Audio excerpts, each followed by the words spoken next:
Right, I'm here with the great Steve Jensen at Ultimate Sell Without Selling, which is a fantastic program for health professionals. Steve, how did you get involved in sales and selling? Where did that all come from? You're the only person that's really asked me that.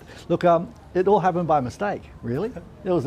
I was actually involved in the banking institutions and all that sort of jazz, and I decided to get involved in the health and fitness industry, and I had to get people to buy. And I remember my very first sale, the person actually, they were coming in to have a $4 workout, because it was just a place I was going to be running as a little gym, and they said, oh, how much does it cost for a membership? And I had no idea. So I just made it up, and I just found that it wasn't a sale for me. I wasn't actually a salesperson. I was actually an athlete that actually wanted to help people train like me, and it then became a business of health and wellness and fitness, and then it became, my goodness, let's help people going from selling to helping. And then when I sold the company, it was quite large.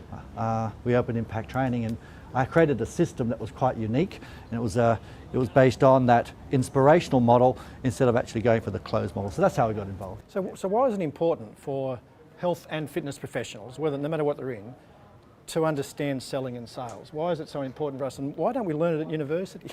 Yeah, look, it's interesting. People say sales is a dirty word, but really, at the end of the day, it's a life skill. I believe it's a life skill because you need to be able to sell a concept or a decision or yourself to the people that you're talking to. And it's just communication. It's helping people make good decisions. And I don't believe any business can operate without a sale.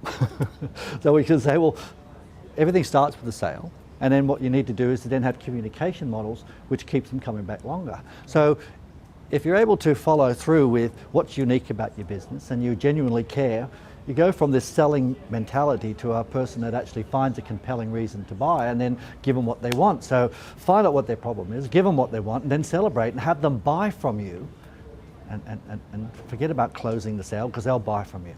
So what are they going to learn? Are they going to learn all that in this program? Is that what this whole program's all about? Yeah, well, you actually asked me to put this thing together, and we've been talking about it forever. Look, they're going to start with a little bit of a planning session, because I think the planning is critical. And then we'll go through some of the psychology or biology of selling and understand the red and green brain models, and then isolate USPs. And then we'll go through some telephone processes, and we'll give you some ideas to utilize for some prompts. I really believe that we have to go off the page. And then we'll go through the belly-to-belly process of qualification, explanation, demonstration, and hopefully at the end of all that, the person just says, I want to buy from you, and you don't have to close hard. But I will throw in some rebuttals or some attitude adjustment models. So that's actually like overcoming objections. And what sort of return on investment? Someone buys this program, what sort of return on investment would they give if they put all their team members through it, and even those before they start went through this program before they start on the first day? Look, I believe sales training or communications training is critical for a business. The ROI, that's one of the reasons I got involved in it, because the ROI, the return on investment, is always huge. I mean, when we go into a business and we go in-house and we do their training and all done for them, at the end of the day, when they've actually put these things into practice, it's paid for it like tenfold. There's like 10 times the ROI. The return on investment comes back in tenfolds, not just one or two. So in sales training or communications training, the return on investment is 100-fold, because if you can get your team doing it, that's called scale. And can you do it by yourself? Well, no, I specialize in this, so I'll give you the good stuff, and then you just get them in front of the computer and watch the DVDs, and all done for you. Is that right? And they won't listen to the owner. Like often I find that when I'm training my team, even years and years ago, they wouldn't listen to me because they thought I was only after more money, but they listen to the other experts, and that's exactly why you're here today. And isn't it interesting when you could be saying exactly the same thing, and they said, oh, look, I heard this really new thing from Dr. J or from Paul or Wright or whatever, and you've been saying it for 10 years, and you say, oh my goodness, but don't worry about it.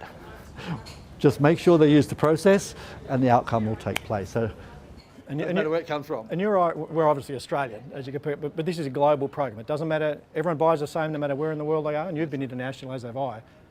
Does it matter where they're from? No, it doesn't matter. I mean, everyone has the same mechanics that goes on, and here, it's a communication model.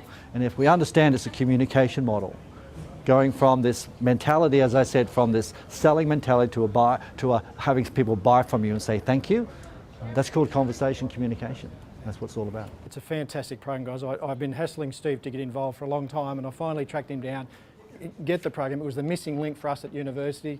All your team should do it. Fantastic. Mate, I love it. Good on you, mate. It's been a lot of fun. Thanks, mate.